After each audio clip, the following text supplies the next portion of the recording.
Okay, I will turn it over to Eve, who will introduce our presentation. Thank you. For those of you that are familiar with the Senate Bill 1, 2009 updates, we have renamed that Kentucky Academic Standards Update. And this is going to be the update for this year. We will be sending all of our EPPs, a link and things after this meeting. For those of you attending this meeting, this will count as your attendance at the SB1 training this year, or the KAS update training. Our KDE partners from the Office of Teaching and Learning are working with us, and we're focusing on, again, the Kentucky Model Curriculum Framework. We have a partnership with CCSSO, where this year the focus is working on highly qualified instructional resources. As you all know, part of instruction are the resources that the teachers are using. And many times teachers are using a variety of things. As those of us in preparation programs know, there's no way we could teach every resource that's out there. So this presentation is going to be focusing on highly qualified instructional resources as well as professional learning. So we're going to continue to work on that. The key for our EPPs is keep in mind that you are preparing candidates to go out into school districts, and many times they receive materials and they don't have any idea the relationship of these materials to the curriculum and things like that. So this is going to be about preparing our candidates to know how to look at materials and identify their alignment or the quality of them in teaching the curriculum that's to be taught. We want to support our EPPs through this process. Each of our EPPs has given us the name of someone to serve on an advisory committee. We will be using that advisory committee to meet with us starting in about a couple of weeks, and to be talking through this and talking about how can we implement this in our candidate preparation, but also in working with our school districts, our stakeholders out there. So we want you to know that our partners in the Office for Teaching and Learning who are going to be working are very experts in this whole area and are anxious to work with us. Mickey Ray is the leader of the group. Thomas Klaus is also on with us. And the two biggies, or the two experts as I call them, are Carrie McDaniel and Misty Higgins. And I'm going to turn this over to Carrie and Misty because they've got a great deal of information to give to you. And they have posted in the chat links to the PowerPoint that's being used, as well as a posting later to some materials that you will be using. So Carrie and Misty, I will turn this over to you. Thank you so much, Eve. And I did post a link there to our folder, which has all of the materials you'll need throughout our time together today there for you. So I just want to welcome everyone today to our KACTE meeting. Again, as Eve said, my name is Carrie McDaniel, and I am joined today by Misty Higgins, and we are professional learning coordinators in the Division of Program Standards at the Kentucky Department of Education.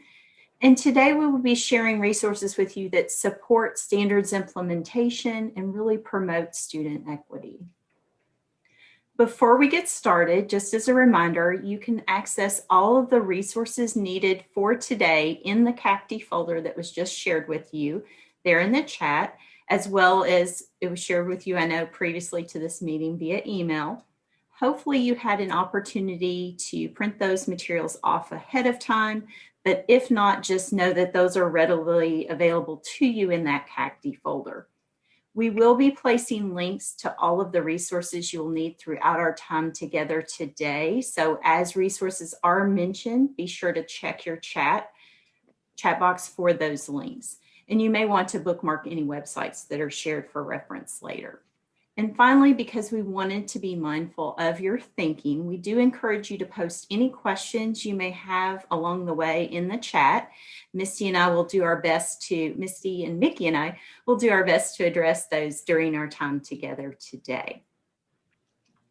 In our update last year, we highlighted the work we had started with the Model Curriculum Framework and the various resources available on kystandards.org to support standards implementation and help pre-service teachers become familiar with the KAS.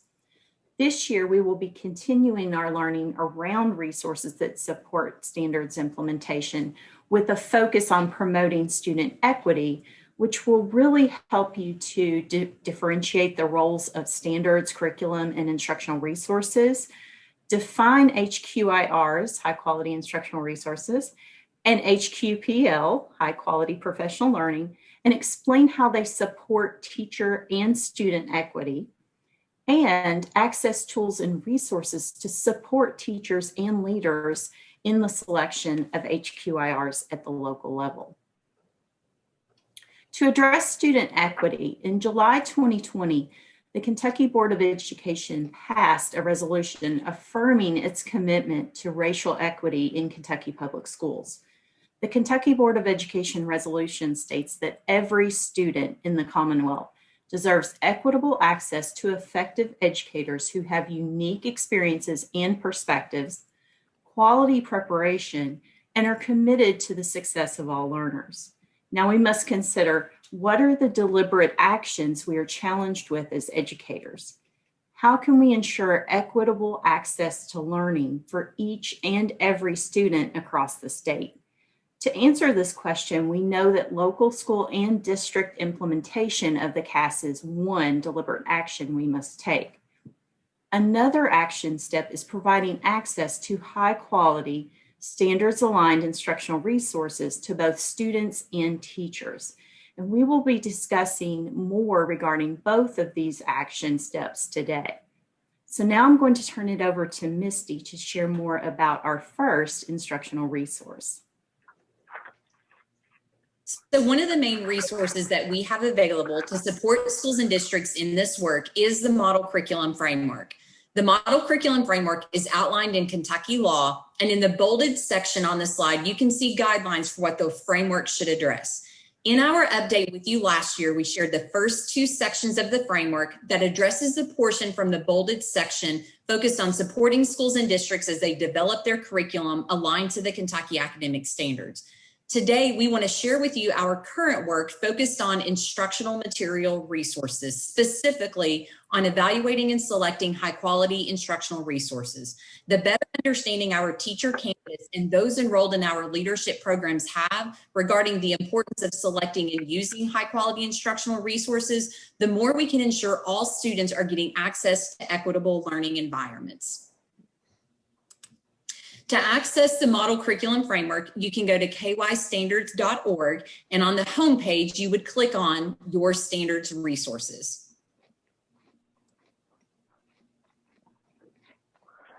Then under General Resources, you're going to see that the second icon listed is the Model Curriculum Framework. And when you click on that icon, it's going to take you to a page where you can download the full version of that document. What you see on the slide right now, this is the outline, the table of contents for the information contained within the Model Curriculum Framework.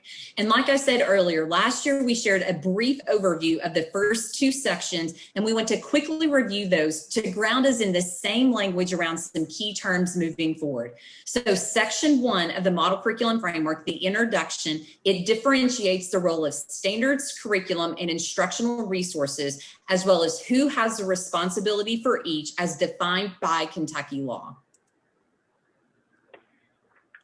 Standards address the foundational framework of what is to be learned. So they establish the minimum of what students have to know and be able to do to reach the grade level expectations. The curriculum addresses how learning experiences are designed at the local level. It focuses and connects the work of classroom teachers across the school or a district to the standards, assessments, and the instructional practices necessary for students to meet the grade level expectations.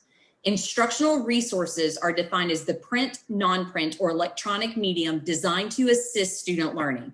So the instructional resources support the implementation of a locally developed curriculum that is aligned to the Kentucky academic standards. And again, teacher candidates and those enrolled in leadership programs need to have a clear understanding of each of these terms to ensure that they are using each appropriately to help students meet the grade level expectations within the KAS.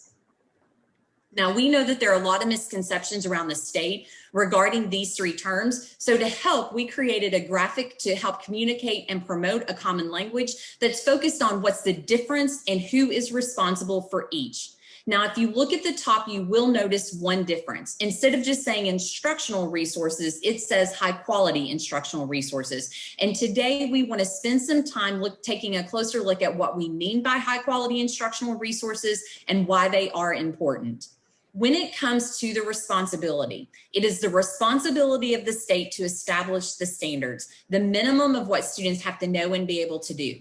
But the development of a curriculum aligned to the standards and the selection of the high quality instructional resources, that responsibility is at the local level. So Section 2 of the Model Curriculum Framework is designed to support schools and districts in this work.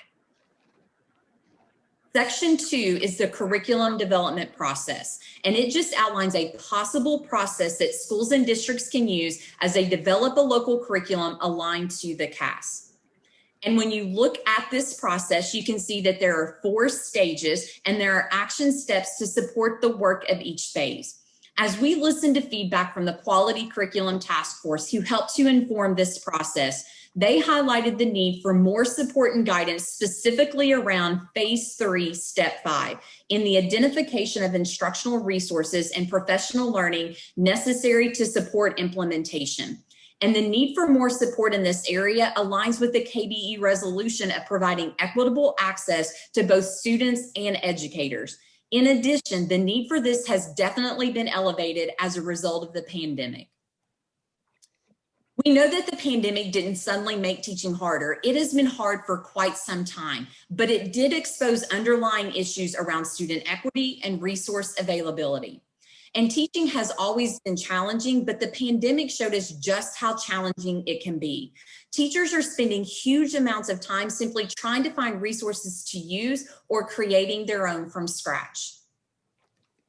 We also know that the impact of the pandemic has been uneven, with vulnerable students being hit the hardest. And it makes it more critical than ever that teachers have access to high quality instructional resources that are designed to help them meet the individual needs of students. Because at the end of the day, teachers deserve access to high quality instructional resources. So instead of spending their time simply trying to find or create resources, they can focus their time and energy on using the high quality instructional resources to meet the needs of their students and engage them in the learning process.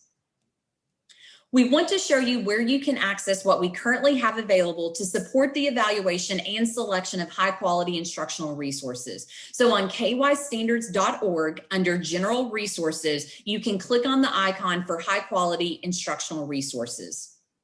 And this is going to take you to a page where you can access the Instructional Resources Alignment Rubrics. And Carrie, do you mind going over to that next slide? And you can see the different content areas in which we have those available. We know that schools and districts have faced many challenges when it comes to instructional resources, and the pandemic added to those challenges. In the same school year that the pandemic started, the state rolled out 3 new sets of standards, and the pandemic likely hindered schools and districts from aligning their curriculum and their instructional resources to those new standards. So what we are trying to do is to expand our support to schools and districts in evaluating and selecting resources that are aligned to the KACTE and promote both student and teacher equity. And that brings us to KDE's Hqir strategic plan. Take just a minute to read the goal of this work. So the first bullet on that slide.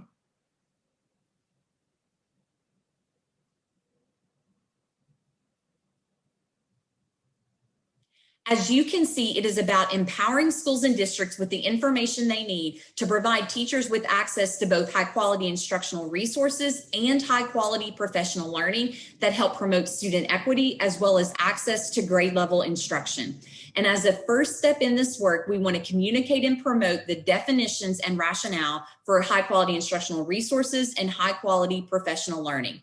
And in year 1 of our work, we are going to focus on reading and writing with the goal of providing schools and districts with a consumer guide that contains selection criteria and evaluation tools to support the selection of reading and writing high quality instructional resources at the local level. But where we are right now is focusing on developing a common language across the state by communicating and promoting the KDE's definitions and rationales for HQIRs and HQPL.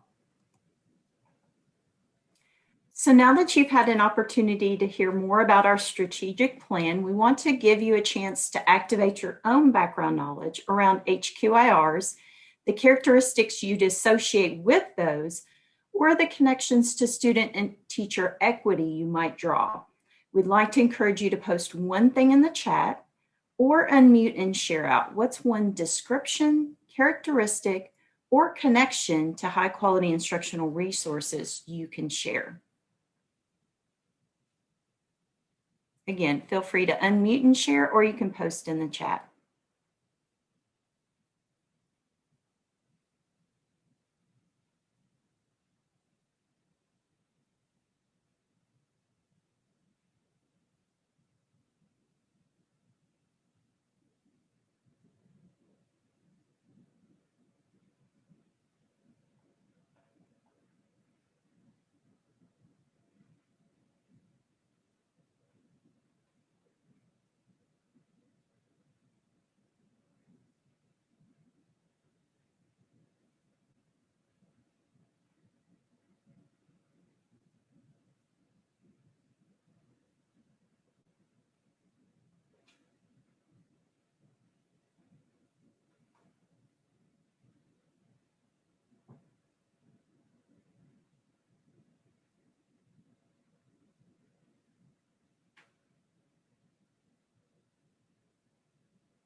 Rubrics for high quality instructional resources were very much needed. I agree, Coletta. HQRs should address equity and specific needs of students, absolutely.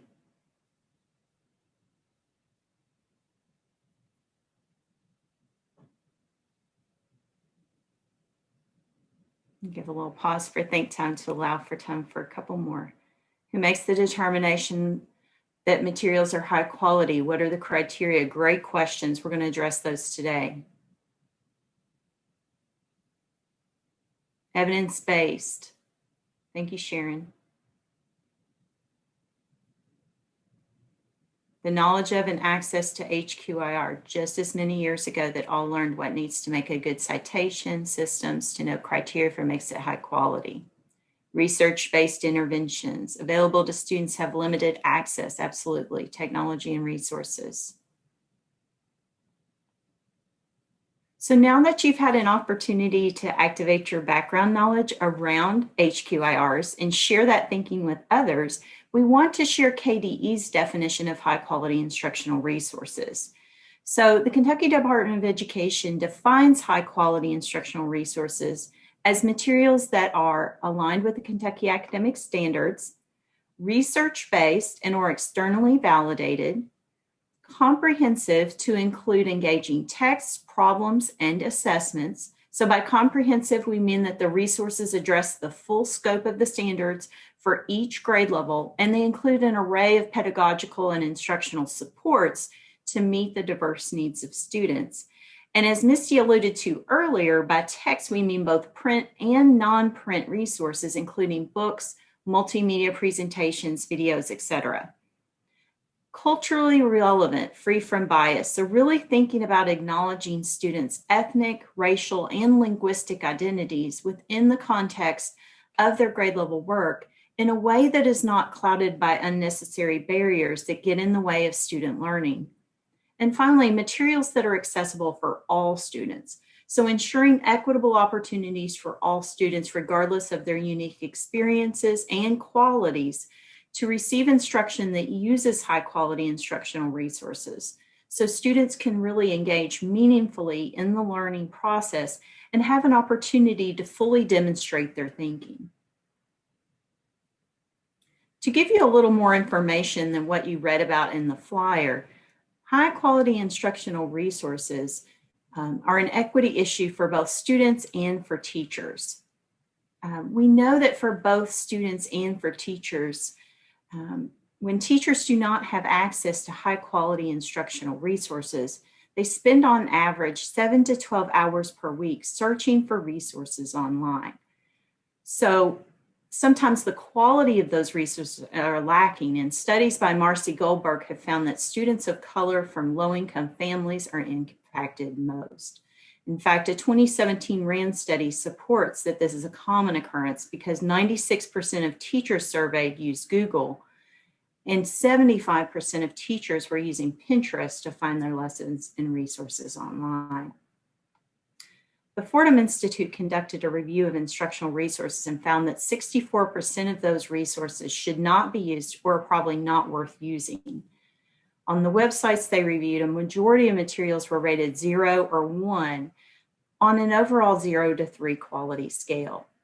Because of the growing limits on teachers' time, often what is most readily available is what teachers tend to gravitate to most. So it becomes increasingly more important for teachers to have access to high quality instructional resources that support the needs of their students as they implement grade level appropriate assignments, and professional learning that increases their content knowledge in that implementation. And I'm seeing some great comments here in the chat about teachers pay teachers here, and will regular classroom teachers be educated on this document? And absolutely, we're going to get to that. That's one of our hopes in this, really communicating and sharing this information out with you all, as well as with teachers across the state. And so now that you've heard KDE's definition of high quality instructional resources, we're going to give you some time to really read through the definition of HQIRs on your own, why they are needed, and what the research says on the flyer you printed for today. At this time, I'm going to actually pause and give you about 3 to 4 minutes of quiet reading time before we bring you back together.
Take about another 30 seconds.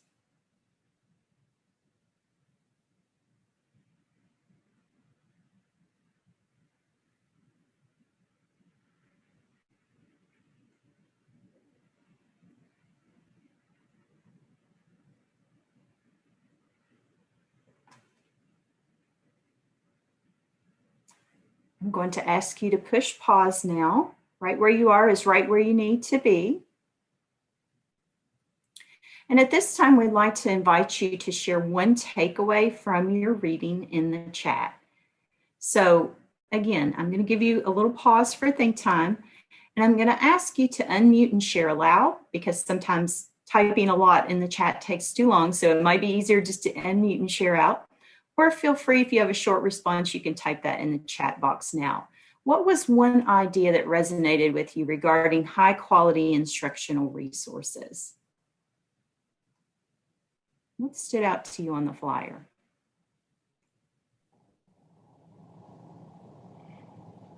I think I'm sorry. Go ahead, Colette, I'm sorry. I think the amount of time that teachers spent 7 to 12 hours per week searching for resources online was a big takeaway. Right, and those of us that work very closely with teachers in classrooms, we know that that's the reality, right? I saw that in the chat. Someone mentioned earlier the use of teachers pay teachers. We know that teachers are going to Pinterest, and we know that they're going to those resources because they're easy to access, right? Katrina mentioned the impact of not having them on low-income students. Lori mentioned the research that supports really the need for those high quality instructional resources. Anyone else? Faye mentioned the need for professional learning, how they need those in order to actually implement them. Exactly right, Faye. And that's a great segue into what we're getting ready to talk about. So I'm glad you mentioned that. Emphasis on access for all teachers and students and the time saving for teachers. Exactly right, Sue. And professional learning so teachers feel comfortable and confident, right? We know how important it is for teachers to feel efficacious in what they're doing in the classroom. And Diana says the cost effectiveness. Absolutely, yes. That was very interesting to me as well, Diana. Okay, feel free to continue to add to the chat if you'd like. So I'm going to move us along.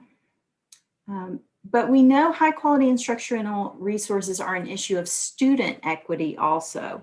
We know from research that students of color, English learners, students from low-income families, and those with mild to moderate disabilities are less likely to receive strong grade level instruction with high-quality instructional resources than students from classrooms with mostly white students from higher income communities.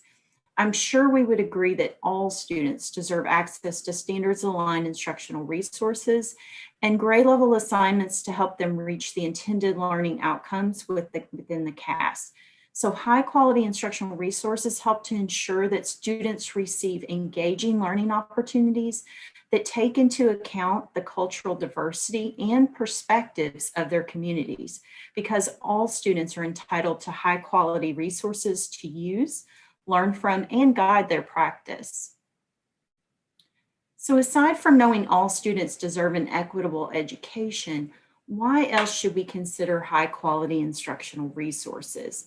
According to a Johns Hopkins study conducted by David Steiner in 2017, students in classrooms that use just one high quality instructional resource for 4 consecutive years outpace comparison students by a margin of 38 percentile points, equivalent to 4 additional years of learning. Another study found that the average cost effectiveness ratio, and I know Diana really pointed to this, is equivalent to 4 additional years of learning. It's almost 40 times that of class size reduction. So simply put, high quality instructional resources are one of the most cost-effective ways we can increase student achievement. And furthermore, due to the pandemic, it's more important than ever that we choose high yield strategies and practices that equate to more than 1 year's growth in 1 year's time to really accelerate student learning. And we can begin this work by giving our teachers and students access to high quality instructional resources. If we look at that last bullet on the HQIR flyer you just read, we know that providing teachers with a set of instructional resources without providing them with professional learning focused on how to implement those resources effectively will not impact student achievement. So high quality instructional resources and high quality professional learning go hand in providing equitable opportunities for students and teachers. We know from research that access to a local curriculum and HQIRs aligned to the KACTE is not enough to ensure equity in all classrooms. In order to meet the learning needs of all students and create engaging, culturally relevant learning environments, we need to provide professional learning aligned to helping teachers effectively implement and use high quality instructional resources. So getting high quality instructional resources in the hands of teachers is the first step, but knowing how to effectively implement those resources in a way that offers teachers ongoing coaching, support, and time for feedback and reflection is where we have to be careful not to fall short. So now that you've had an opportunity to hear more about how HQIRs and HQPL are connected, we want to give you an opportunity to activate your own background knowledge around high quality professional learning. So thinking about how you would describe high quality professional learning, the characteristics you'd associate with it, or the connections to student and teacher equity you might draw, we'd like to encourage you to post one thing in the chat or unmute and share out. What is one description, characteristic, or connection to HQPL you can share? I'm going to pause to give you some think time.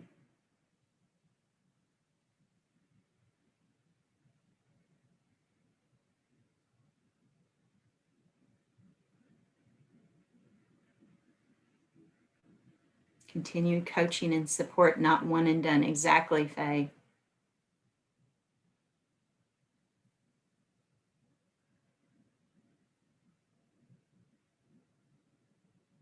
How can teachers modify these resources to support students who have learning disabilities? Yes, so be mindful of all students and all of their individual needs. Not a one size fits all. Exactly, Eve.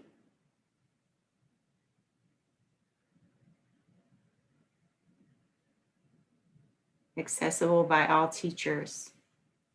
Absolutely. Great thinking today.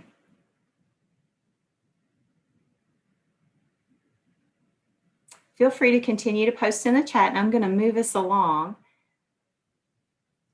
So now that you've had an opportunity to read about KDE's definition of HQIRs and hear how HQIRs and HQPL are connected, we're going to give you some time to dig into the characteristics on the flyer you see here. Just as we had you do for the HQIR flyer, you're going to have some time now to read over the high quality professional learning flyer before you have an opportunity to share out your thinking with the group. So at this time, I'm going to pause and give you about 3 to 4 minutes of quiet reading time again before I bring you back.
And again, I'm going to ask you to push pause. If you've not finished reading, it is okay. We're going to hopefully have some rich discussion in the chat and out loud to learn from one another. So at this time, we're going to invite you to share any new thoughts or ideas you noted regarding KDE's definitions and rationale for high quality professional learning. But before we do, I'm going to pause for just a minute and give you some think time. What was one idea that resonated with you regarding characteristics of high quality professional learning?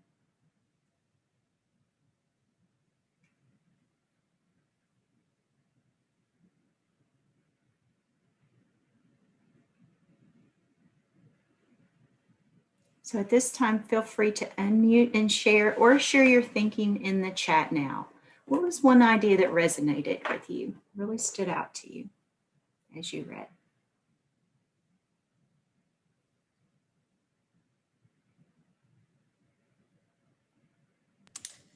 Carrie, Sue had put a comment in about would love to see teachers coaching teachers integrated to school meeting times. And those teachers who are coaches receiving rich professional learning, and really part of the PLC process, Sue, can help support that, which again, we're trying to offer a lot of professional learning. But again, teachers learning from each other is huge. I agree. I agree as well. And I see Faith put a comment in there about active teacher engagement in designing strategies.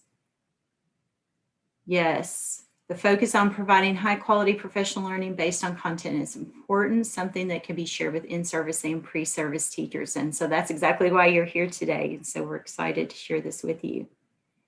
The important aspect of interconnectedness, yes. So I shared previously how the two are interconnected, but that really is brought out on that flyer, the research that supports that. Sustained high quality professional learning. So knowing it's not just a one and done, it is continuous. Feedback and reflection, yes. Adequate time to learn, practice, implement, and reflect on new strategies is so important. Exactly, Coletta. Great, you all are on fire today in the chat. Great comments there. But feel free to continue to add. I'm going to move us along. But we know that research demonstrates a positive link between high quality professional learning and high quality instructional resources. Both work in tandem to produce positive student outcomes. Therefore, when designing or selecting high quality professional learning at the local level, it is important to keep these characteristics in mind. Aligned with state standards, so school and district goals or other professional learning activities. So this is making sure that the professional learning leaders select or create This involves making sure that the professional learning that leaders select or create clearly aligns with the CDIP or CSIP goals in a district. So content focused, really incorporating teaching strategies and pedagogies intentionally designed for each of the disciplines: math, reading, science, social studies. Sustained and continuous. So are professional learning opportunities a one and done approach, as many of you have already suggested? Or are teachers given opportunities to revisit content through coaching and support as they grow in their understanding and readiness for new information? Those are just some of the highlights, but as we think of schools and districts refocusing and coming back in the fall, we want them to start considering how they can embed these characteristics of high quality professional learning in the professional learning they offer. And as educator prep programs, we hope that you will begin to share this content with leadership and teacher candidates as well. The Kentucky Department of Education will be conducting a pilot to offer professional learning support to schools and districts as they begin to implement the curriculum development process and work to understand how they will begin to embed Hqir selection within that process. The pilot will provide schools and districts with free professional learning, as well as resources and guidance in how they can begin to select high quality reading and writing resources that align with their locally developed curriculum to the reading and writing standards. We will then use the feedback we gather from the pilot to assist us in refining our high-quality instructional resource work moving forward. Our current plan is to begin soliciting applications in October of this year and notify selected pilot participants before winter break so that pilots can convene with us starting in February of 2022. Our desire as a part of this pilot is for you to partner with us or the schools and districts where you primarily place your teacher education candidates. So Eve and Mickey, feel free to jump in if I've left anything out inadvertently. Not really, but one of the things that we're addressing there is that as school districts are selected for pilots, we're going to attempt to identify which of the EPPs would be where the candidates are getting extra education or where they receive their education, so that you can partner along with them and learn as they are going through the pilot process, so that your candidates could actually benefit from what those school districts are receiving. Exactly right. Thank you, Eve.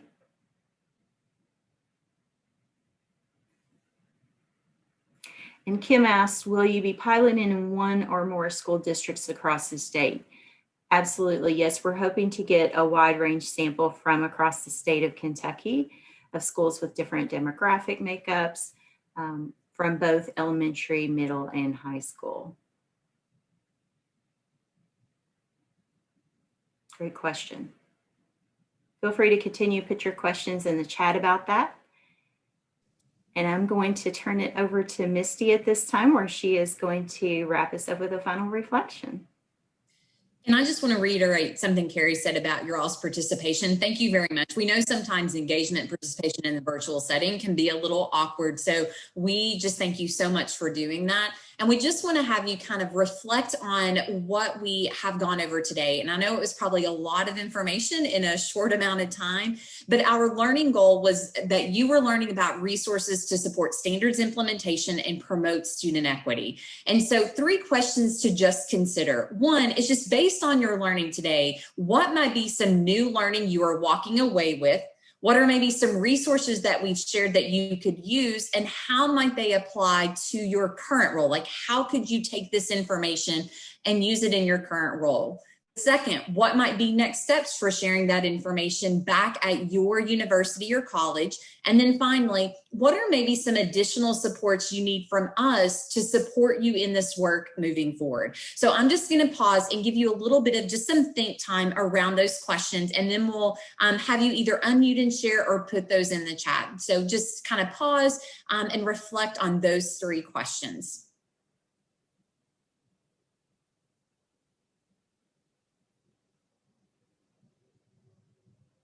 And if you would like, please feel free to unmute and share your response to any of those questions. You can respond to one, you can respond to them all, or to also put those in the chat. And I see that Robin's responding to question 2 about good info to share in our undergraduate meeting in the fall and work on embedding in our methods courses. Yes, thank you so much, Robin, because if I could kind of put together what we talked about last year and what we're talking about this year in the updates, it's important that pre-service teachers know the standards, and then they're picking those instructional resources that are aligned to those standards. And so those are 2 big pieces we're really trying to emphasize across the state.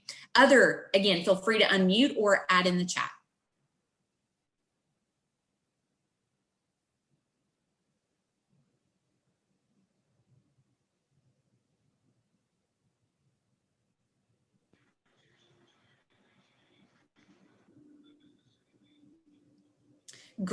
Susan was talking about a great opportunity for in-service and pre-service teachers to learn and work together. Absolutely, I love that. And then in terms of that pilot that we were talking about, I'm sure Eva is going to kind of be our liaison moving forward, and she's going to help us get more information to you as we move forward in that process of the pilot. And, you know, when you kind of put it in perspective, it really is about us scaling this up. So piloting it with some schools and districts first, and really fine-tuning the process, fine-tuning the consumer guide. So then we can really take that professional learning and that process statewide at that point. So we're just in the beginning stages of this right now. And again, we want to keep you all in this loop moving forward. So any final thoughts from Eve, from Mickey? One thing I wanted to add, two things I wanted to add so that our EPPs know is you're in on it from the ground up this time. This is not something you're going to find out that the school districts have had going for 2 or 3 years and now you're learning about it. We are involving our EPPs at the same time the school districts are finding out about it. So you will be on the ground up. And in order to accomplish two things, we have 3 EPP representatives on the big state committee that approves the curriculum and it's going to approve the guides and things like that. Plus, we have a representative advisory committee to OLI from every EPP, and we're going to start working with that group. And you guys are going to be hearing everything as we go along and say, okay, now tell us what we need to do. How can we get the word out? How can we get all of our faculty and our candidates informed about this kind of information? Because we want you there from the beginning. We're not going to hand you something and say, now do this. We want you to help us develop what needs to be done.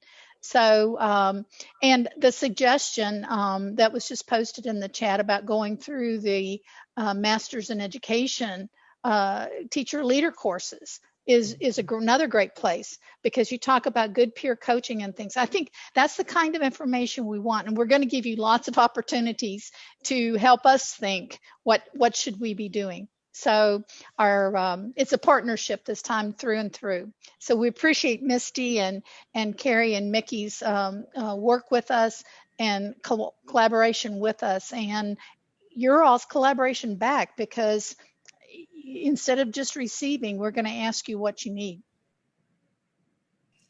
And Eve, that's exactly what I was going to mention. I would just ask, as you have conversations at your own locations with different staff and faculty around this information, if there are things that we can do, if there are questions that come up, if there are things that you discover should be a part of our professional learning associated with these resources, please share those with Eve and with us so that we can continue to refine and make these as good as they could possibly be to support teachers, both in service and pre-service throughout our state. And thank you for this time today. It was really nice to be here with you. Great. Thank you all so very much.